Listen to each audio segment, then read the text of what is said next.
हमारे चाचा जी अन्य समाज वालों ने इतना सम्मान हमारे किया, उसके अंतर्गत अनेकों शब्द बोले। अंत में ध्यान रखते हमारा नंबर अभी आ गया कि अब भैया जी बताएंगे।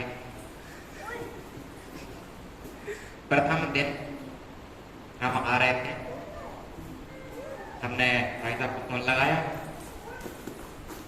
बोले हम आ गए हैं, इधर खड़े हैं चौराहे पे, लेने आ जाइए। भैया जी बोलते हैं हम नहीं आ रहे, हम अभिषेक कर रहे हैं। हमने कही, हमने जैसा अलीगंज के बारे में सुना था ये विपरीत है। हमने बताया गया था समाज कम है, धर्म में रुचि कम रखते हैं, लेकिन समाज में किसी व्यक्ति को बिना देखे ही पहला जो वर्ड हमें सुनने मिला, जो शब्द हमें सुनने मिले, वो ये मिले थे कि हम अभिषेक कर रहे हैं और हम आपको लेने के लिए नहीं आ रहे। हमने कहा समाज अच्छी तो है, अब कितनी है ये देखना बाकी है। और बाकी लोग कहते हैं, अगर दिनों की बात हुई, हमारे ऋतिक भैया जी से परिचित हुए, दूसरा जो बात इन्होंने बोली कि भैया जी यहाँ क्लास नहीं लगेगी, कोई पढ़ने ही नहीं आएगा। वो दादी जी का बहुत हमें समर्थन मिला, हमें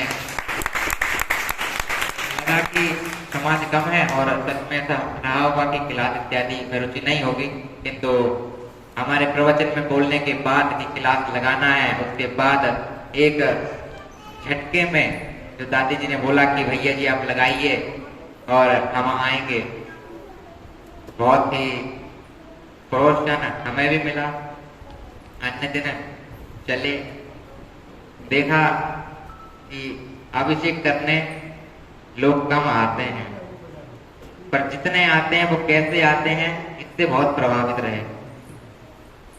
नाम नहीं लेंगे, तारीफ करना, जो महान लोग होते हैं उनको तारीफ करना अच्छा नहीं लगता, इशारा सभी समझ जाते हैं, बोलने में कोई भय भी नहीं है। अब अंतिम दिवस है ना,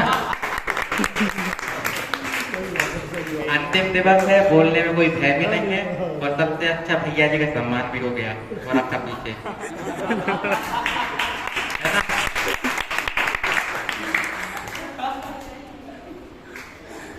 तो बहुत सी बातें हैं, आप लोगों ने बताया कि भैया जी से हमें ये सीखने मिला, ये वो सीखने मिला।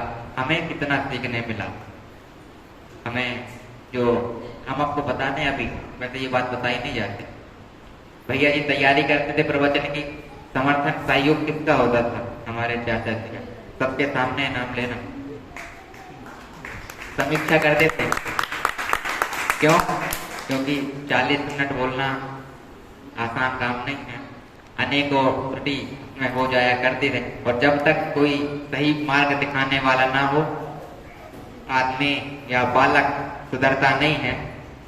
अनुभव व्यक्ति के यहाँ हम रहे, ये हमारा बहुत ही बड़ा सौभाग्य। हम सोच रहे थे समाज कम है, धर्मशाला के का कमरा मिल जाएगा, ये बात सच है।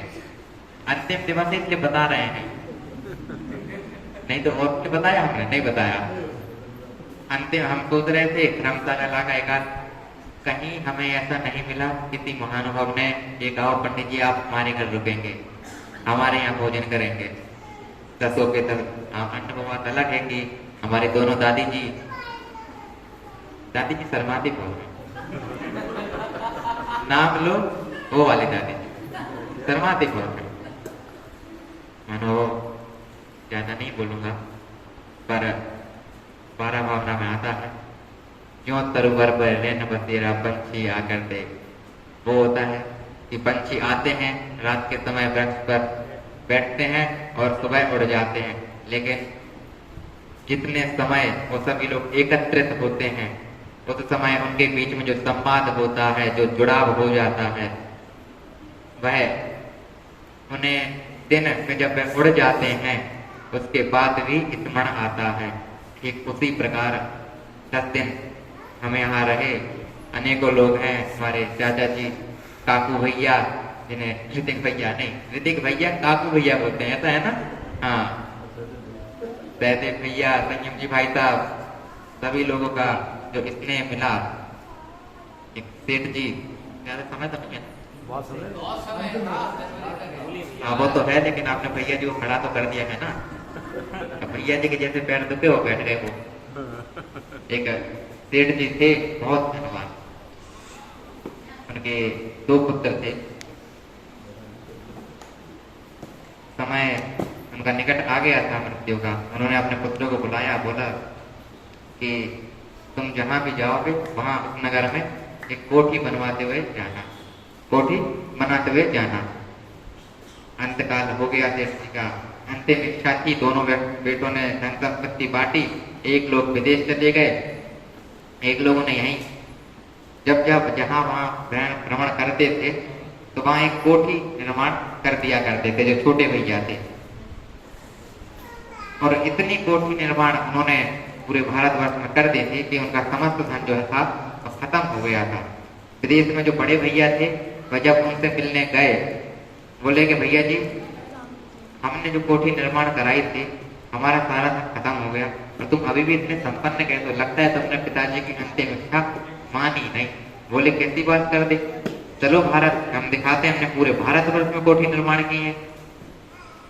ऐसे ही अलीगंज नाम की जगह पे वो गए, आए, देखा तो क्या हुआ, जैसे ही बड़े भैया ने पैर रखा अलीगंज वाले वहां पहुंच गए कि भैया जी आओ आओ आओ। समझे? नहीं समझे होगे, हम समझाते हैं। पिताजी ने कहा था कोठी निर्माण करना, कहाँ? हृदय में। ये नहीं कहा था कि भूमि पे। समझने का फेर है। उसी प्रकार हम 10 दिन यहाँ रहे। ऐसा नहीं हो सकता कि हमने आपके दिलों में अपना एक छोटा सा घर ना बनाया हो। कोठी तो नहीं बोलेंगे, बनाया है कि नहीं बनाया है? बनाया है ना? हाँ, हमारे जो जीवन के विलक्षण क्षण अपन कहते हैं वंडरफुल मोमेंट, वह हमारे अलीगंज समाज में से भी हैं। कुछ लोग हैं जिनको हम नहीं भूलेंगे। हमारा जो स्नेह जो मिला उन लोगों से, जो ज्ञान हमें मिला, उसको हम नहीं भूल सकते। और ज्यादा नहीं बोलूंगा, हो रहा हूँ, तो इतना कहकर अपनी वाणी को विराम देता हूँ।